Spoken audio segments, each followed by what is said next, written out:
廣東台吹水站，大家好，今日我哋有呢個廣東台嘅吹水站，喺呢度我有個特別嘉賓啦，就係 Daniel 啦，華偉豪啦。咁 Daniel 今日好高興可以你嚟到呢度係我哋嘅第一集嘅呢個廣東吹水站，或者你可以自己介紹下自己俾啲觀眾。Hello，大家好，我係 Daniel 啦嚇，多謝我哋Dylan 啊，今日我哋律師可以抽空同我哋一齊喺度吹吹水啊，吹吹水啫。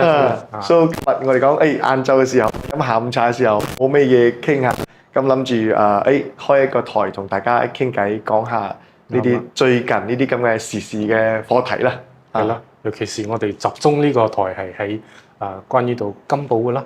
係啊，講廣東話嘅台，因為我哋好多睇好多有啲華語台啊，好多人聽啊，諗住我哋講傾下睇本地有咩嘢特別嘅嘢啊，或者係有咩民生課題啊，或者係有咩問題都好，大家想了解咩嘢，我哋以咁嘅方式嚟帶俾大家，所以今日都係比較輕鬆嘅方式，輕鬆嘅方式。咁呢個係一個第一集。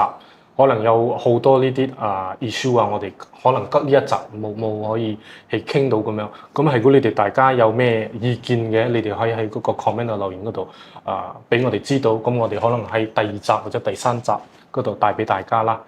咁嘅話題。咁今日我哋唔好嘥大家嘅時間，你哋可能係飲緊茶、食緊包嗰度，啱。我哋就喺我哋嘅第一個 topic 就關於到呢個政府嘅呢個 policy MyKasi 啦。係啊。咁Daniel 關於呢個 MyKasi 嘅其實之前政府都有可能係俾呢啲 welfare 嘅錢啦。你有咩睇法關於呢個 MyKasi？其實呢個一定係好事啦嚇，政府派錢俾我哋啲人民，冇人會拒絕嘅免費嘅錢。even 我睇係你同我都會得到100蚊嘅，唔知你用咗未啫？我實不相瞞，我係有拎到，我亦都用咗啦。用咗我第一日一次過用晒。我第一日就去咗一間便利店買嘢咧，佢就係講：哎呀唔得啊 ，jam 咗啊，因為太多人去買呢個用品嘅時候咧，就 jam 咗啦。咁咧我就第二日去，佢都係講未做好，我就 jam 咗。So 過咗呢幾日我都未得閒去用啦。但係都非常感謝啦，因為我哋覺得我哋身為呢個中等收入嘅人啊，係好少係得到政府嘅呢啲援助啦。咁咧100雖然係唔多，但係 at least 大家 happy 啦，大家開心嘅咁嘅一個方式。當然啦，好似頭先我哋講到 MyKasi，其實呢個 MyKasi咧係已經係行咗好多年㗎啦。咁咧呢擺係俾所有 BN 嗰時都已經有，都有咗嘅。所以咧當時咧就可能冇咁多啦嚇，同埋冇惠及所有嘅人啦。佢到而家都一樣嘅。我哋大家每個只要你係有 Blue IC 馬來西亞公民咧，你可以攞到100蚊嘅一次過。咁其實咧有好多從舊年開始、前年開始，佢哋都有一批人士咧係B40啦嚇，單身人士咧係60歲以上冇收入或者係呢個屋企收入係收低過呢個2000蚊以下嘅咧，佢哋都直接係受益到呢個MyKasi 嘅。我哋有時會去睇呢個可能比較大啲嘅商場Econ 又好Lotus 又好我哋都睇到點解有啲人會排隊排好長龍特別係佢哋有個 counter 1 counter 2佢哋係好多人嘅，但係2、3、4係冇乜人嘅。咁咧我就有去問過，點解呢個 counter 咁多人，你哋唔去隔離排啊？原來咧佢哋嗰兩個 counter 咧係只係可以接收呢個MyKasi 入邊嘅現錢啊。所以咧做嗰啲功課咧，佢哋就係講今年開始佢哋呢個如果係 B40嘅人民咧，佢係攞到2100蚊嘅。當然佢係每個月100蚊。之後嘅4月之後咧，就開始200蚊咁樣用啦。所以呢啲人民咧就通常會喺假期嘅時候就去呢啲大型嘅超市或者係呢啲受認同嘅市場嗰度就用呢個 MyKasi 嚟買嘅。呢一個 category 嘅人民，佢哋係幾多歲以上？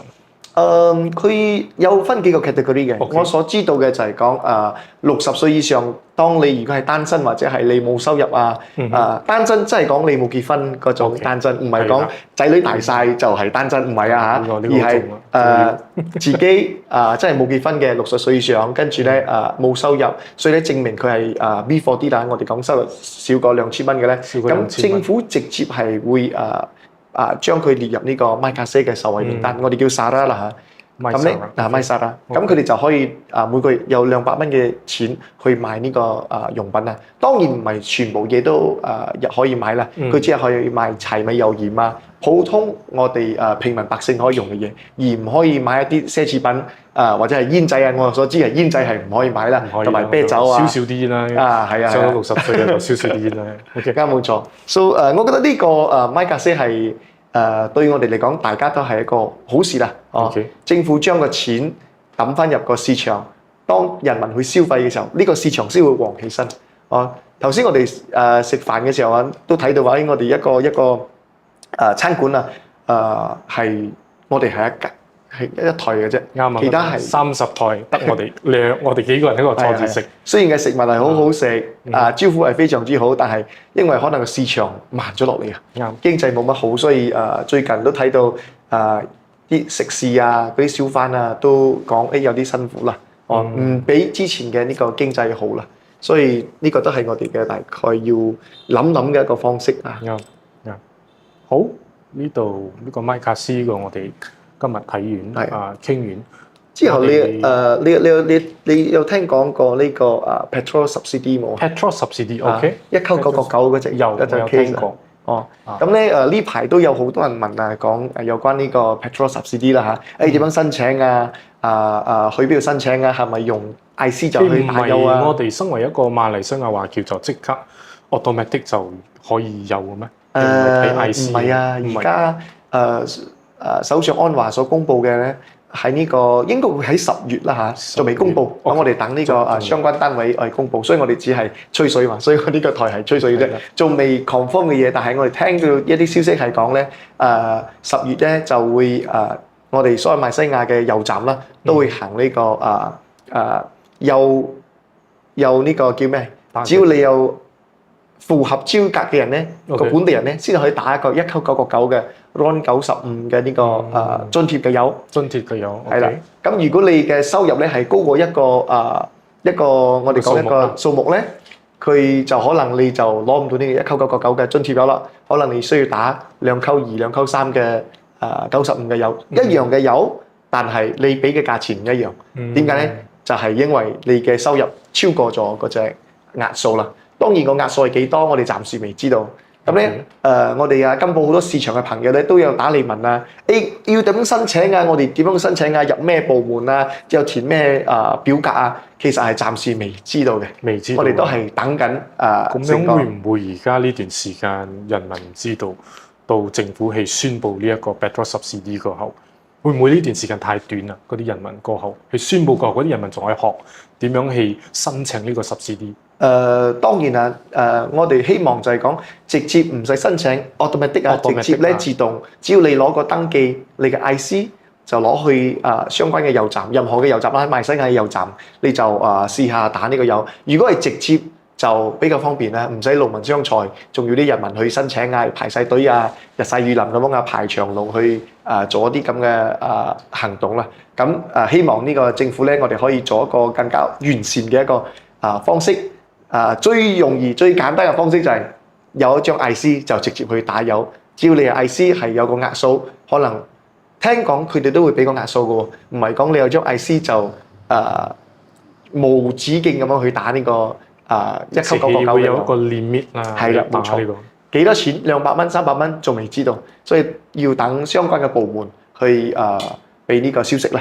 咁樣呢個 petrol subsidy 其實有啦，一路以嚟政府都有係subsidize啱冇，係津貼啦。OK， 咁係如果而家呢個政府係拎翻呢一個津貼啦，其實會唔會影響我哋普通生活嗰啲 hawker store 有啲食物做生意嗰啲做食嗰啲人，佢哋價錢會唔會提升啊？其實我講而家最有錢嘅人唔係揸寶馬嘅人，而係揸 Hilux 嘅人。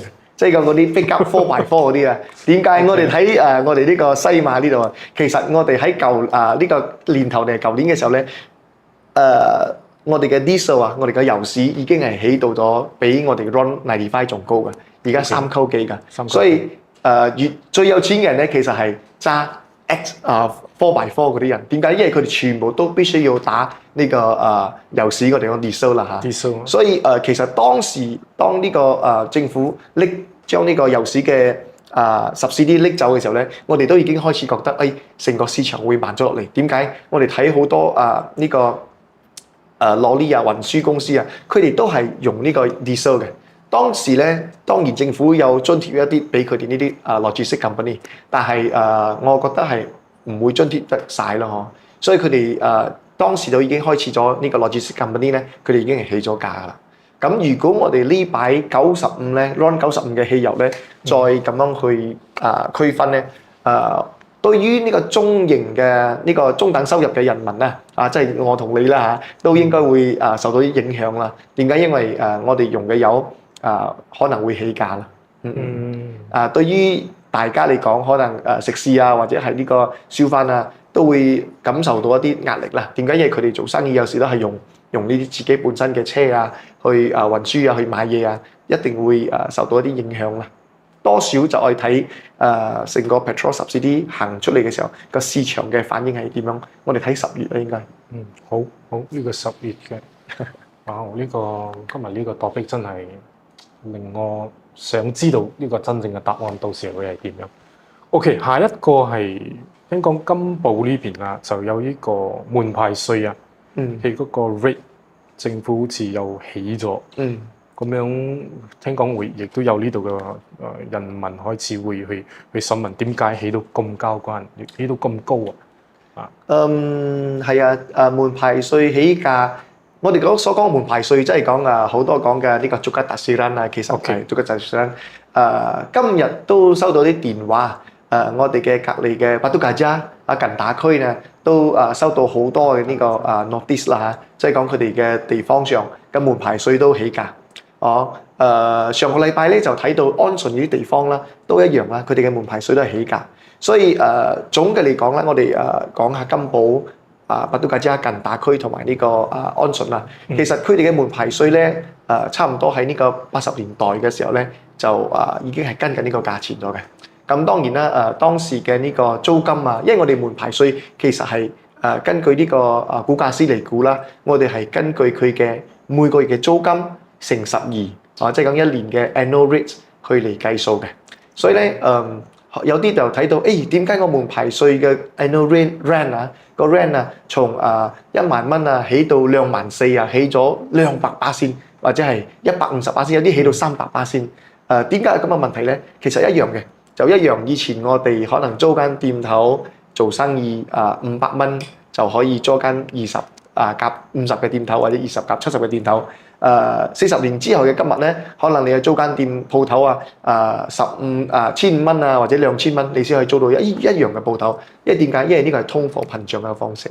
所以政府喺其實咧有個法例咧，如果你記得嘅話，佢5年地方政府其實就可以提高呢個門牌稅嘅。但係咧通常佢哋唔會喺5年入面提高啦。有啲我哋睇到一啲地方政府佢哋10年提高一擺。Perak州都差唔多40年啦。我所知嘅金寶Batu Gajah同埋呢個安順咧，都係以呢個40年之後嘅近排啦，今年咧會提高呢個門牌稅。所以當然對於呢個門牌稅提高咧，我哋都作出啲反對啦。因為特別係我哋點解咧？因為40年過後去提高唔係應該？你可以提高，但係當你提高，好似我哋講金寶就好啦。佢嘅門牌稅提高係25%先喎，即係講如果你係之前係100蚊嘅門牌稅，而家係125蚊。咁我哋講個做生意嘅喺一個店入邊做生意嘅，佢嘅門牌稅可能去到800蚊。如果你800蚊嘅門牌稅，你就可能起到1200蚊。你講嗰個800蚊係半年啦，或者係成一年㗎啦。我哋講一年嘅門牌稅。所以對於呢啲業者嚟講咧，佢哋會感受到啲壓力咯。點解一下25%先喎？所以我哋就有之前我哋喺每個地區呢都有收集咗成超過1000名嘅呢個反對啦。即係我哋要求唔係講唔俾佢起，但係俾佢起少啲可能係8%先10%先8%到10%先，係就唔係一個25%先咁高。係太高啦，太高啦。明白。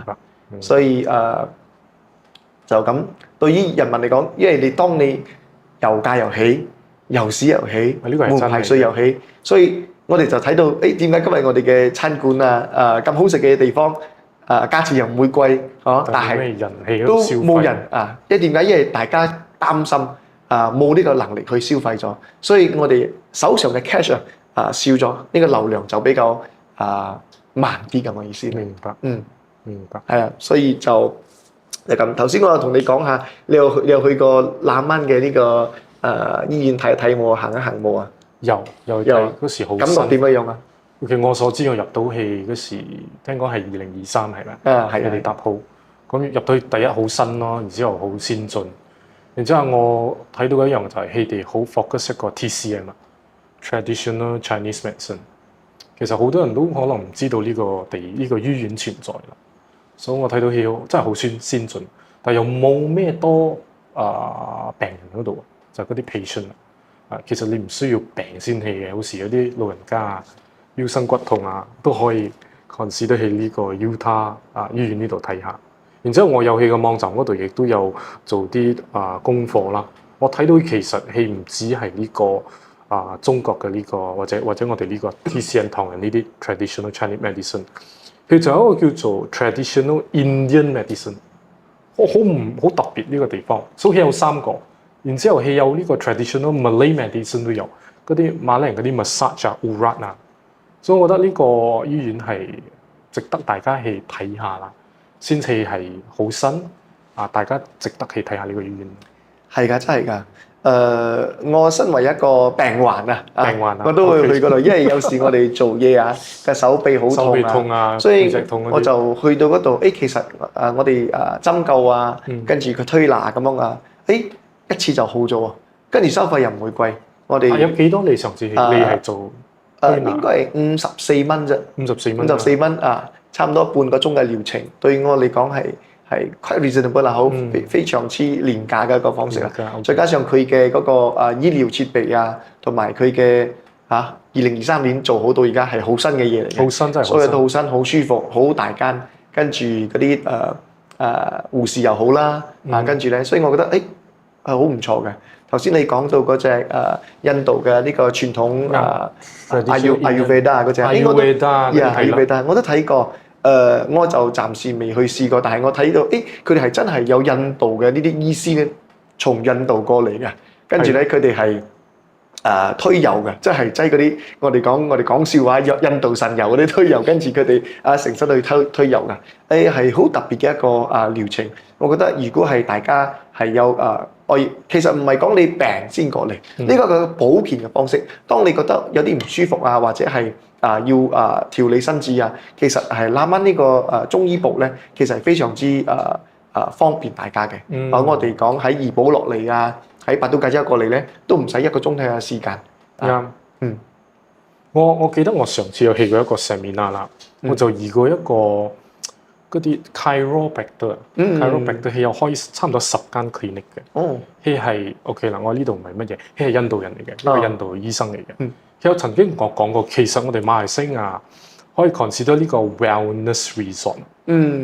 其實你係一個 resort 嚟嘅，但係你係去到嗰度，你係有醫生去幫你去調理好似呢啲 traditional 呢啲 method。佢就好似有同我講過呢個 TIM 呢一個 method 啦。佢講暫時馬來西亞未曾有咁多咁嘅呢啲 wellness resort。佢唔係同我講 wellness center 你 wellness center 你行入去揼下骨咁樣可能俾你捽下，係呢個 wellness resort 所以呢個又好新。我亦都睇到咁樣呢個 Utah Hospital 係嗰啲後生仔大擺，佢哋係做醫學嘅，你哋係呢一個方面嘅。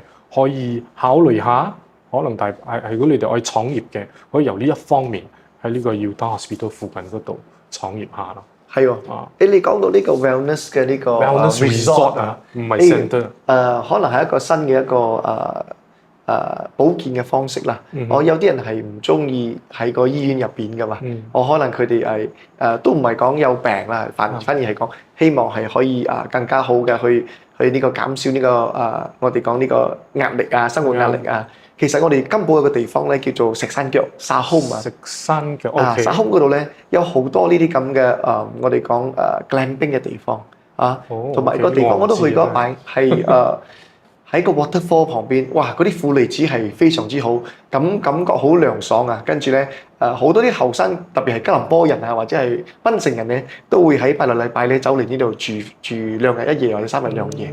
好做嗰個 glamping 又好，有啲係佢哋搭 camp 啊，有啲佢哋係有呢個冷氣㗎啦。當然有啲係有要求嘅，佢哋又會有一個 chalet 咁樣嘅方式。其實係做啲營火會啊，咁啊，係好盞鬼嘅，講真。嗰啲 glamping 嗰啲 equipment，你意思講嗰個佢做晒嘅，已經係有晒嘅，佢有晒嘅，佢喺嗰度租俾一筆錢咁樣。啊，俾個錢你當然愛訂啦。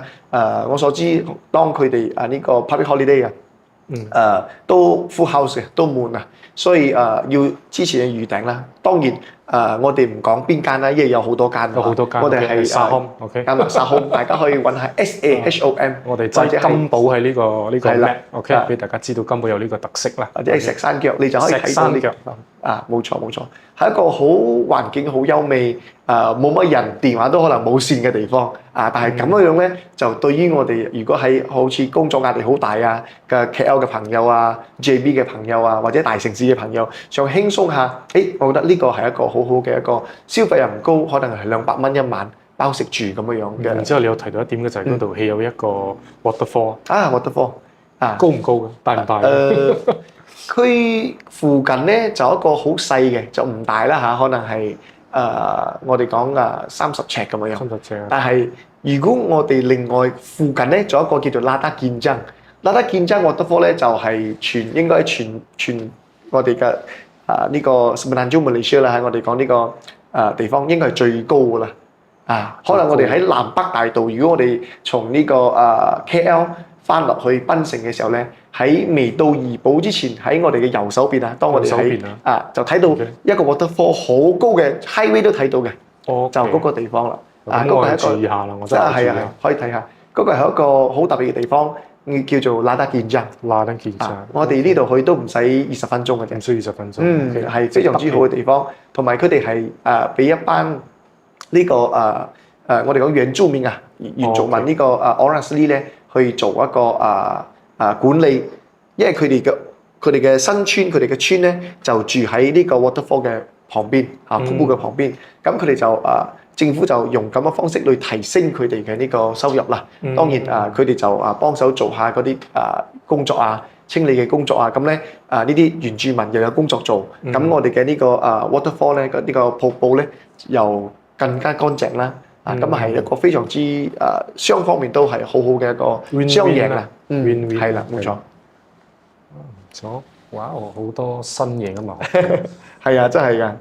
OK，或者我哋再翻正話，我哋有提到一個就係金寶嘅醫院。我哋有提到要他呢個新醫院。OK，我哋想我可能可以講翻呢個金寶嘅醫院啦。聽講又有呢個金寶醫院係唔夠人係咪啊？其實咁樣嘅，我哋呢個金寶醫院咧，其實如果大家知道啦係山頂嘅。山頂我哋叫山頂醫院啊。其實咧，佢喺60年代已經係有咗，甚至再之前可能英國政府嘅時候咧，都係已經有咗啦。當時佢哋揀喺山頂，可能係要方便啦，同埋加上唔會呢個浸水啦咁樣啦。但係呢個過咗60年80年咁樣咧，最少60年啦嚇。呢個醫院咧，我覺得已經係負荷唔到而家金寶人所需要嘅呢個facility 啦。所以咧，我哋就之前咧有講過要求政府咧做一個新嘅呢個金寶醫院。當然呢個係有啲政治嘅考量啦。當時有嘅改變。咁從而家從之前喺金寶新街場已經係有一塊地，政府已經係攞咗一塊地咧。到而家佢哋就搬去咗呢個我哋講馬里納瓦，我哋講十字路口啦嚇，我哋講十字路口，從金寶新街場要去呢個我哋講Kota Bharu嗰個地方咧，中間有塊地咧，嗰度咧佢哋而家建議緊係建呢個金寶嘅新醫院，但係面對嘅一啲問題就係講土地嘅問題啦。我哋而家嘅國州議員咧都係已經講咗4年3、4年咁樣講要喺個地方做。當然我哋今日嘅呢個吹水站啦，唔可以 touch 到啲政治嘅課題啦。咁咧，我哋就唔攻擊任何人，我哋希望佢都係做好佢啦。點解咧？因為呢個係我哋成個金寶人民嘅一個需要嚟嘅。呢個煙咧係一個醫療嘅措施，特別係俾一啲有需要嘅人。而家咧，我哋好多比較大啲嘅 case 啦。當然金寶煙係接受唔到嚴重嘅咧，佢哋就直接會送去怡保大醫院。咁樣個路程由金寶去到怡保，差唔多40分鐘㗎。哇！咁樣係如果好嚴重嗰啲，會唔會喺中間嗰度就救唔到咁樣？所以之前有個 case 咧，就佢哋有個人咧跌斷咗腳啦，咁咧去到金寶醫院咧，佢就講：哎呀，呢個係驗到係跌斷腳。OK，跟住咧就以普通嘅方式去醫治啦。好彩係呢個家人咧就覺得有啲擔心啊，就將佢送去呢個金寶呢個 Utah Hospital。啱啦，冇錯，開咗就對佢做治療咧，原來發現個腳係斷咗嘅，個骨斷咗，所以金寶醫院嗰時可能就可能誤診啦咁嘅意思啦。OK，所以我哋都希望即係講醫院如果係有更加大嘅醫院會喺金寶咧，係對我哋嚟講係一個好事嚟嘅。再加上如果政府醫院喺度做一個新嘅咧，咁都會幫助到督亞冷嘅人馬里納娃甚至係巴都加扎嘅人都可以喺呢個比較新嘅醫院嗰度咧，受到啲更加好嘅一個醫療嘅服務啦。呢個係我覺得係好重要啦。咁樣對於怡保醫院嗰啲員工啦、醫生嗰啲啦，係佢呢啲點樣講 patient 病人係會有一個新嘅醫院喺金寶，咁就代表冇咁多呢啲 patient 係怡保嘅醫院啱冇？係啊。咁會唔會減輕你哋嘅工作？係啊，我覺得係怡保如果大家有去過怡保嘅呢個大醫院都覺得哎呀，其實嗰啲醫生咧係好努力、好忙碌嘅。所以咧因為點解所有嘅病人如果係比較重啲嘅 case 都係去到怡保大醫院嘅。所以如果我哋一直將嗰個病人送去大醫院，就變成咗呢個大醫院嘅呢啲醫務人員咧係透支嘅。太攰，係對佢哋嚟講係一個好大嘅負擔，所以我覺得政府應該喺分開一啲地方會做呢啲新嘅醫院減少將病人統一去一個地方集中，咁樣對於成個環境成個交通嘅方便都會比較好啲。我亦都有睇翻啦，我哋金寶呢度嘅 population 啦。我哋又睇翻2018到2022，其實嗰個 population 而家差唔多係成110、120個 population，其實都好大一個數目嚟嘅，11、2萬嘅人數啊！呢個係我哋講係統計上，但係有啲係外州嚟㗎、外埠嚟㗎，做生意或者係佢哋喺喇嘛頭讀書㗎呢啲學生咧，其實加起身可能有20萬都唔定㗎。所以我哋覺得呢個係有個需求喺度。係冇錯。好 OK，Daniel， 我哋今日係第一集咁樣，我哋又唔想吹咁耐啦，茶都飲晒，包都食晒嗰度。咁最尾一個issue 係 OK， 你有咩睇法關於到金寶嘅工作 job opportunity？ 你知啦，好多後生仔可能係喺KL 呢度做工但係佢哋又好想翻嚟金寶呢度做工定創業。以你嘅睇法或者經驗，你覺得嗰啲後生仔其實喺金寶呢度做啲乜嘢？其實呢個工作機會咧係一個大環境造成㗎啦。當然我哋都睇到好多呢啲後生嘅大學畢業又好，中學畢業又好，佢哋希望喺出邊闖翻事業。有啲都會希望翻嚟馬來西亞，或者特別係呢個金寶呢個地方啦。因為點樣講呢個地方就好舒服啦。消費都唔會太貴，真係唔貴啊！喺西馬食嗰啲雞飯15蚊、18蚊都嚟呢度，有時8蚊啊！我同你坐住你唔好講陣間嗰啲小販起價㗎，陣間。不過其實係啱嘅，呢度嘅個價錢咧係比較廉宜性啦。咁咧我哋覺得都好希望咧呢啲後生嘅人或者係一啲已經喺外埠做咗好多年嘅工作人啦，翻到嚟金寶呢個地方咧，會創造啲新嘅就業機會啦，特別好似我哋講一啲喺呢個圍繞住呢個大學入邊嘅呢啲產業啦，或者當然我哋要睇到一啲係management 公司啦，佢哋管理啊嗰啲住宿嘅公司啦、清潔公司啦，有啲係電腦公司啦，我哋講呢啲廣告公司啦，佢哋都開始喺金寶呢個地方咧又開咗。但係我哋睇到就係講我哋仲欠缺咗就係一啲新嘅一啲產業，可能係輕工業我哋講唔係講嗰啲重工業重工業係有產生好多呢啲化學藥品或者係嗰啲煙嗰啲係重工業。我哋希望有啲輕工業係新工業，或者係AI 或者係呢個我哋講新嘅一啲咁嘅科技咧，係可以喺金寶呢度發展起嚟。其實金寶可以發展一個 AI 嗰啲 data centre 咁呢度。呢個 AI data centre需要用好多水嘅喎，機器會熱嚟嗰啲。係啊 ，data centre 咧就呢個就比較過億嘅投資咧，呢啲就應該需要中央政府同埋州政府去推動啦。咁我覺得我哋如果係以私人界嚟講咧，我哋希望係講創造一個比較親商嘅一個方式嚟俾呢啲後生嘅人去做生意。我之前都有做過同我哋嘅呢個小販工會啦，有搞過一啲節目啦，特別係俾呢啲後生嘅人大學生喺呢個巴沙馬拉我哋嘅夜市嗰度咧，做一啲買賣嘅啲賣食品賣啲手作嘅工或者賣啲公仔咁樣因為佢全部係自己織嗰啲咧去提高啲學生嘅呢啲收入啦。咁當然呢個計劃都一直喺度行緊嘅，但係我哋講最緊要係講成個金寶嘅呢個環境。做生意，我哋講要經商環境。當你人做生意，要人賣先得噶嘛。當如果你嘅每個人嘅錢係冇多餘嘅錢去使嘅時候咁其實呢個就慢咗落嚟啦。我哋講嘅齒輪唔行嘛。咁希望我哋呢個政府咧就可以做好啲經濟，搞好啲經濟。咁咧就人民多啲錢去使啦，多啲錢去用咁大家就做生意就比較好圓滿啲啦。可以冇問題。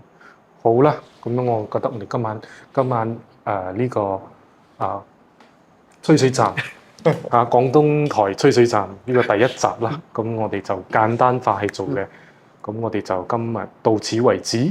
我哋可能會有第二、第三集，我哋希望呢一個吹水站可以繼續去跑落去，亦都希望大家睇到嘅亦都睇到我哋其實今日係真係講。我哋 issue， 我哋冇去點樣去講第啲嘢。係如果你哋有咩嘢新嘅topic要我哋去討論嘅，可以喺嗰個 comment box 嗰度留言講。哎呀，呢一個 topic 你哋可唔可以討論下？我哋睇第二、第三集可唔可以再去分析呢個 topic？OK， 咁樣我哋亦都喺我哋呢個one stop centre 呢度有 offer 一啲service 啦。係如果你哋到時需要嘅可以嚟我哋呢度2號嘅 Jalan Bukit 31900嘅金寶 Barrack 啦。咁我哋係 by appointment basis 到時如果你需要嘅，我哋會喺我哋嘅留言 link 嗰度，到時擠喺呢個 comment box 嗰度，你哋睇，你哋就做一個 appointment 啦。咁我哋今日呢個廣東台嘅吹水站就到呢度，我哋喺第二集嗰度再見。OK， 多謝你，多謝你 Daniel。我哋第二集再嚟。OK， 拜。廣東台吹水站。